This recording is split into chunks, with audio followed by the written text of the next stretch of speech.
the most important thing that you can do in your life is to get to know Jesus and have a relationship with Jesus.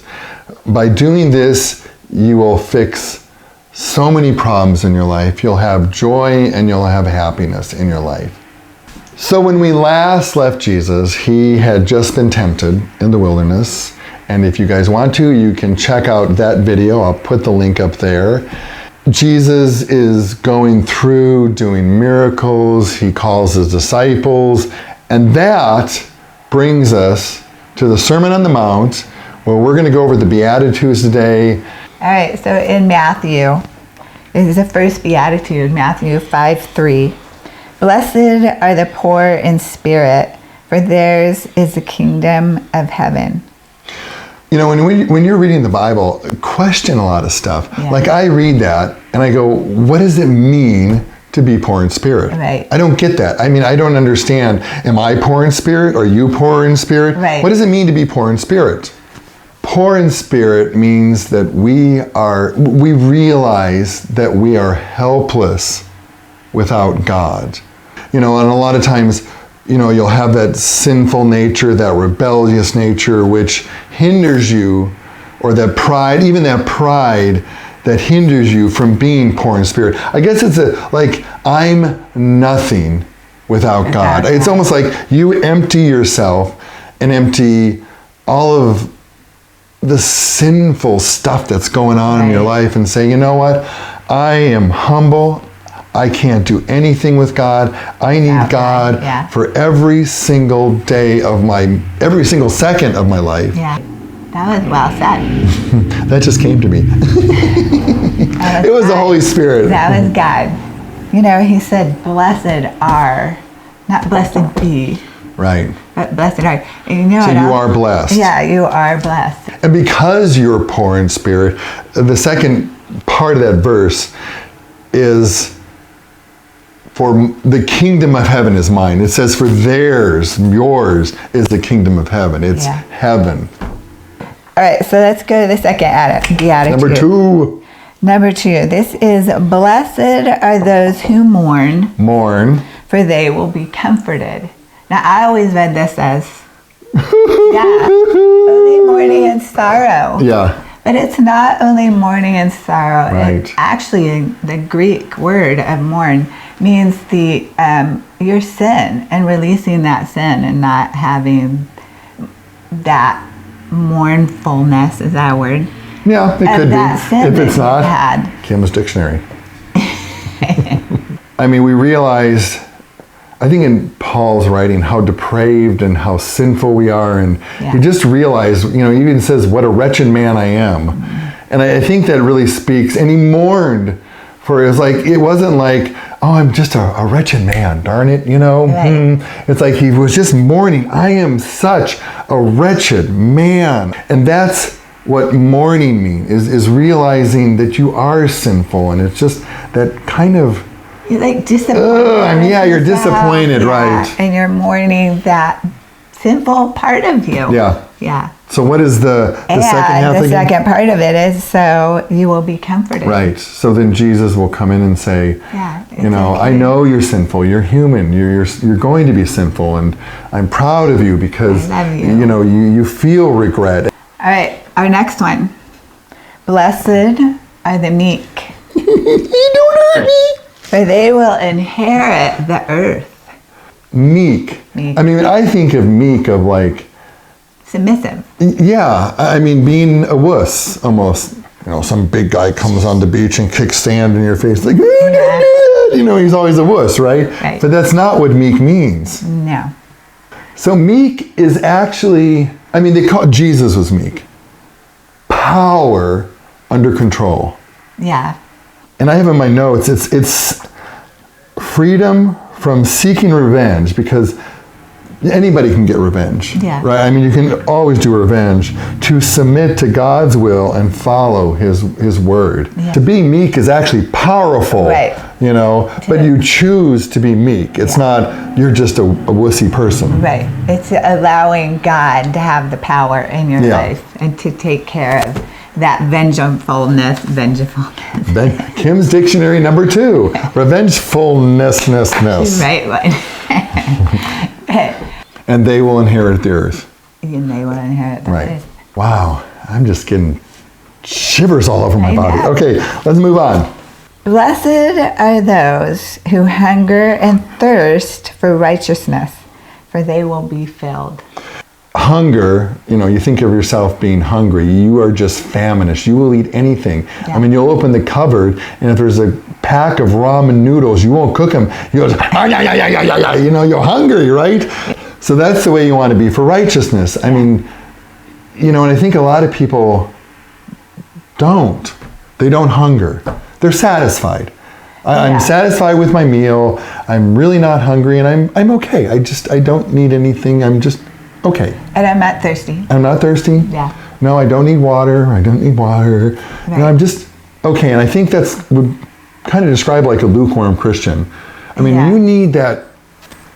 I was going to beat my chest, but you need that hunger in you, that thirstiness for righteousness. To want to be righteousness, meaning to want to be a better Christian. Yeah. And you guys remember, righteousness means to be righteous before God. And that's the hunger, is to consider yourself righteous before a holy God. Yep.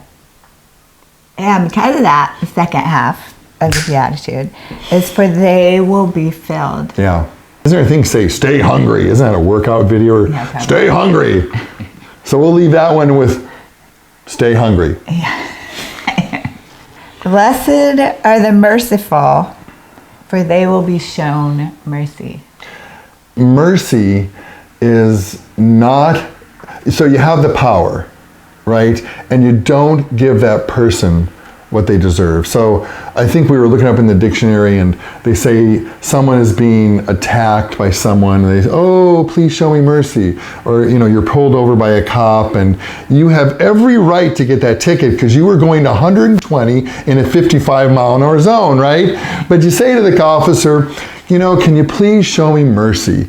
It's something you deserve. Yeah. But the other person shows you mercy and doesn't give you what you deserve. Yeah. And if you do that, God will show you mercy. Yeah. Yes, it's compassion. Compassion. It's compassion for another human being. Right. So you got the second half of that, which is God will show you mercy. I need mercy. Yeah. I need mercy. Mercy is a gift, though, too. It's a spiritual gift. Yeah. But God is calling us to be merciful. To be merciful. Even if that is not our spiritual gift. All right, let's move on to blessed are the pure in heart. Ooh, For pure they in will heart. see God.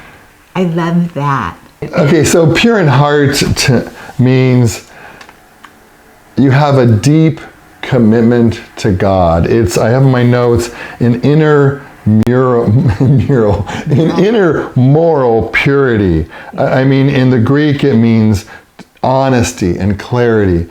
I think a commitment to God, to follow God, and to do what He says to do in here. In His Word. Yeah. And because of that pure of heart, our reward is, for they will see God. And that meaning that when you're pure at heart and you're in that relationship with God, you see God around you in all of His creation. Yeah. The nature of your family, your church, you see God. Joy. Yeah, and you have that peace. Yeah. All right. The next one. Here's our next one. Blessed are the peacemakers, for they will be called sons of God. So what does it mean to be a peacemaker? A peacemaker is somebody that has the heart to want to do good for God. Yeah, dedicated. And you don't want that negativity and the hate and the revenge. You want to seek, what would God want me to do? Right. I have in my notes, overcoming evil with good. And I think we're missing a lot of that today, because I think we are like, oh, I want to play the devil's advocate, or I want to argue with this person, or I want to be right. And a peacemaker, you try to find a way to make peace. Yeah. And so instead of trying to butt someone and irritate them, or argue with them, prove you're right, you try to find peace in whatever way you can. And if you always have that in your heart, I think you're going to be a lot more peaceful. And because of that, it says the second part is you'll be called the sons of God. You'll be children of God. Because you have that love in you, and that's what he wants. He wants you to spread that love. And the last one, right, of this beatitude. Of the beatitude. Is... Blessed are those who are persecuted because of righteousness, for theirs is the kingdom of heaven. And I don't, okay, so when you say persecuted, that doesn't mean someone's going to beat the snot out of you, right? No. Let me finish reading this though, because it's kind of interesting. Yeah. So, blessed are you when people insult you, persecute you, and falsely say all kinds of evil against you because of me. Rejoice and be glad, because great is your reward in heaven. For in the same way they persecuted the prophets who were before you. So, I think that says it all. Yeah. It's not necessarily burning you at the stake. No. I mean, this is insults, you know. Right. So people are saying, I hate you, you're a Christian, you don't know what you're talking about.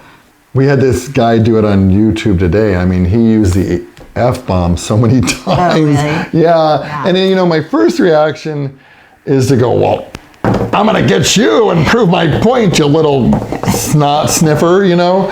And, you know, but then I have to think back at this verse is like, okay, this is it. I mean, you know, I should consider it a joy that I'm making such a difference in the world, and I stand out as a Christian, that people are noticing that and insulting me and persecuting me, because great is your reward in heaven. So the next time someone insults you, say thank you. Thank you. Yeah, thank you. My reward is going to be great. Bring it on some more. Give me some more. I want to have great rewards. I like that. What am I? I'm rude. You know, it's like, bring it on, baby.